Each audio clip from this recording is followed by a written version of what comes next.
नमस्कार दोस्तों, इस वीडियो में आप सीटेट अपर प्राइमरी के इंग्लिश पेडागोजी के कुछ महत्वपूर्ण प्रश्नों की श्रृंखला देखने जा रहे हैं। इंग्लिश पेडागोजी सीरीज की ये प्रमुख दूसरी वीडियो है अपर प्राइमरी के लिए। अगर आप सीटेट अपर प्राइमरी के साथ प्राइमरी में पूछे जाने वाले सभी सब्जेक्ट्स के कंप्लीट पेडागोजी को डिटेल में पढ़ना चाहते हैं, इसके अलावा सीटेट प्रीवियस ईयर दिसंबर 2021 अपर प्राइमरी और प्राइमरी के सभी सब्जेक्ट्स के सभी शिफ्टों के कंप्लीट पेपर सॉल्यूशन को डिटेल में देखना चाहते हैं तो इस वीडियो के बाद इस वीडियो का डिस्क्रिप्शन जरूर चेक करिएगा। और अगर आप चैनल पर पहली बार विजिट कर रहे हैं तो इसको सब्सक्राइब करते हुए बेल आइकन को जरूर प्रेस कर लीजिएगा सीटेट, यूपीटेट और सुपर टेट की बेहतरीन तरीके से तैयारी करने के संदर्भ में।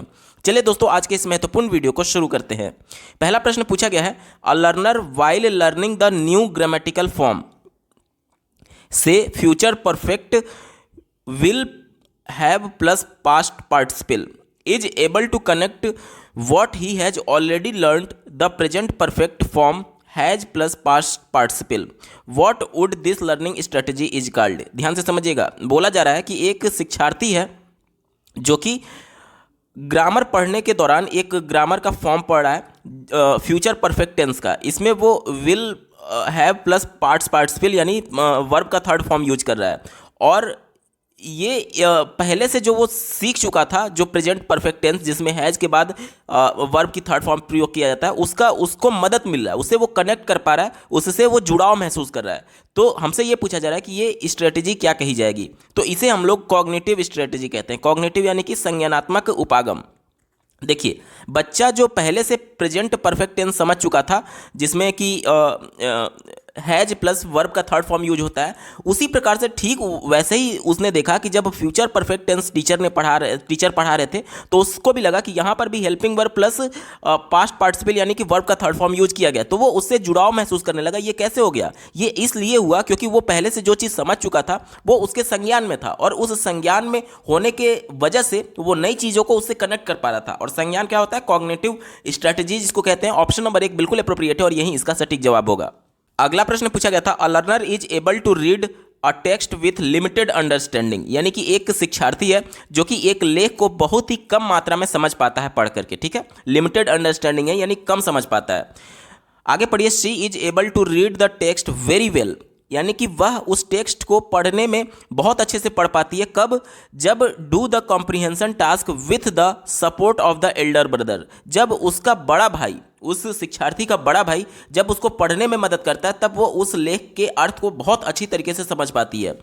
तो हमसे ये पूछा जा रहा है, this practice of learning teaching known as, यानी कि ये अध्ययन अध्यापन की प्रक्रिया को क्या कही जाएगी? तो देखिए, बच्चे को शुरुआती मदद दी जा रही है पढ़ने के दौरान और उससे बच्चे को हेल्प मिल रही है। तो शुरुआती मदद के संदर्भ में लेव वाइगोत्स्की ने एक टर्म दिया था जिसे हम लोग हिंदी में पाढ़ और अंग्रेजी में स्कैफोल्डिंग बोलते हैं। यानी बच्चे को, जैसे मान लीजिए बच्चा एक साइकिल चलाना सीख रहा है, पहली बार वो सीख रहा है तो उसको शुरुआत में साइकिल पकड़ करके सपोर्ट दिया जाता है ताकि वो बैलेंस करना सीख जाए, लेकिन उसको जीवन पर्यंत उसको सपोर्ट नहीं दिया जाता है क्योंकि एक बार जब वो बैलेंस करना सीख जाएगा तो भविष्य में कभी भी अब उसको उस प्रकार की सपोर्ट की आवश्यकता नहीं होगी। वही काम यहाँ पर भी किया जा रहा है। यहाँ पर शुरुआती मदद दिया जा रहा है। बच्ची को पढ़ने में दिक्कत हो रही थी और उसका अर्थ समझने में दिक्कत हो रही थी तो उसके बड़े भाई ने उसको हेल्प किया, यानी शुरुआती मदद दिया। और शुरुआती मदद को हम लोग क्या बोलते हैं? इसके फोल्डिंग बोलते हैं और इसी को हिंदी में पाढ़ बोला जाता है। विकल्प नंबर 3 बिल्कुल एप्रोप्रिएट है, यही इसका सटीक जवाब होगा। अगला प्रश्न पूछा गया था, a task which supports learners to connect form meaning and use is. ध्यान से समझिएगा, ये भाषा से संबंधित इंग्लिश का प्रश्न पत्र आप देख रहे हैं। तो लैंग्वेज के संबंध में हमसे ये पूछा जा रहा है कि जो लैंग्वेज में हम लोग एक तरीके से जो कुछ भी फॉर्म सीखते हैं, मीनिंग सीखते हैं, उसका यूज किस सेंस में किया जाता है। तो देखिए, जो भी हम लोग भाषा सीखते हैं इसका उच्च उद्देश्य यही होता है कि हम अपने दैनिक जीवन में कम्युनिकेशन में उस भाषा का प्रयोग कर पाएँ। तो उस भाषा का प्रयोग जो भी हमने ग्रामेटिकल क्लासेज में जो भी हमने फॉर्म सीखा होगा, जो भी हमने मीनिंग सीखा होगा, उसका यूज हम लोग कहाँ करेंगे? दैनिक जीवन में कम्युनिकेट करने में, एक दूसरे से अंतःक्रिया करने में।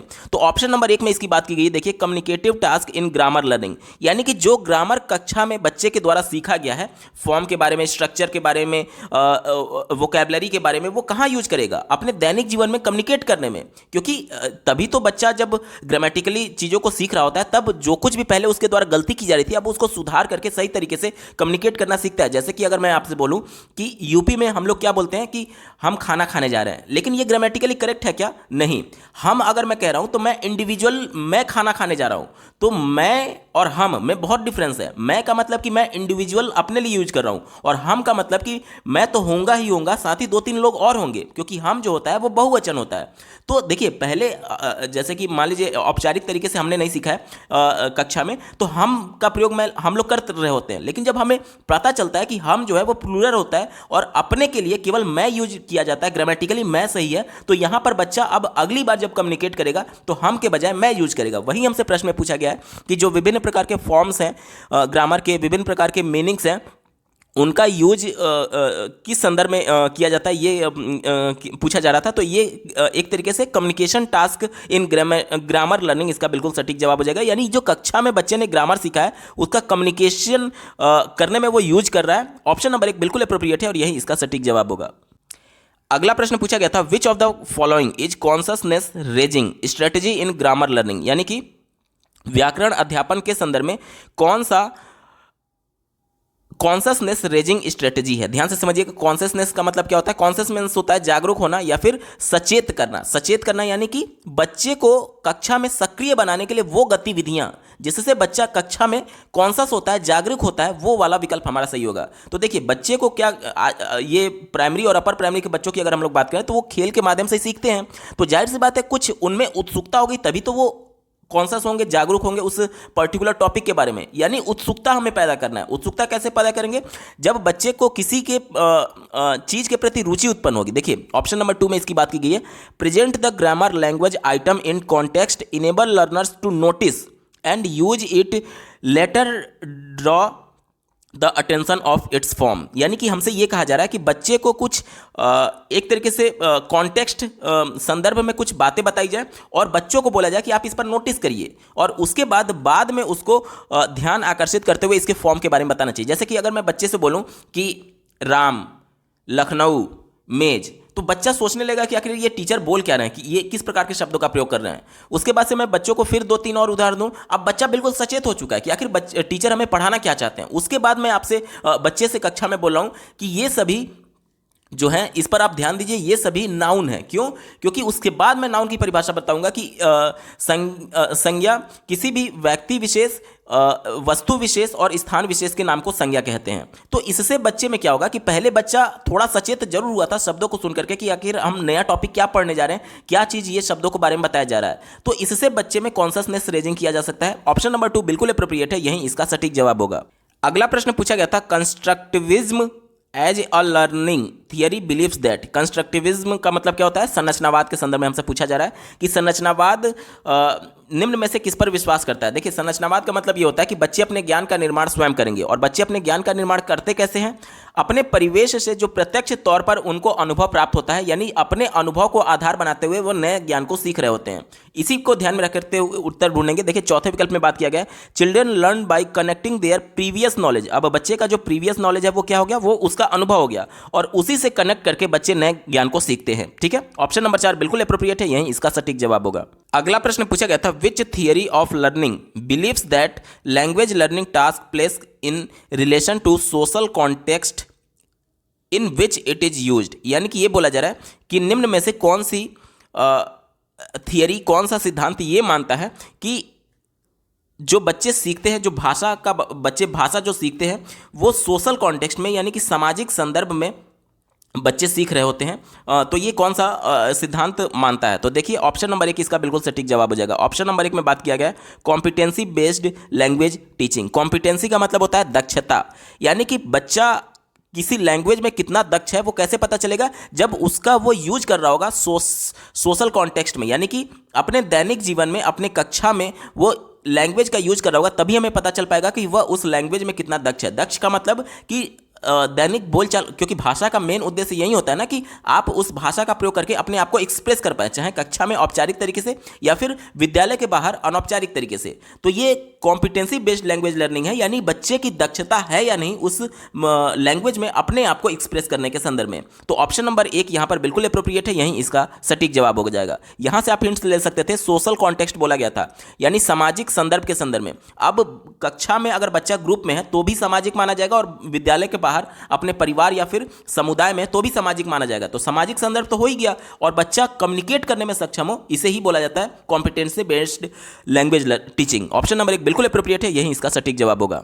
अगला प्रश्न पूछा गया था, what are these words known as for vocabulary teaching learning, यानी कि ये जो शब्द दिए गए हैं ये शब्द किस शब्द के नाम से जाने जाते हैं। देखिए, the, for, and, a, to, while, only, because. तो ये ऐसे शब्द हैं जो पैराग्राफ में बार बार दिखते हैं, बार बार दिखने की वजह से ही इनको साइट वर्ड बोला जाता है। साइट मतलब कि जो बार बार दिखते हैं। तो ऑप्शन नंबर 4 साइट वर्ड इसका बिल्कुल सटीक जवाब हो जाएगा।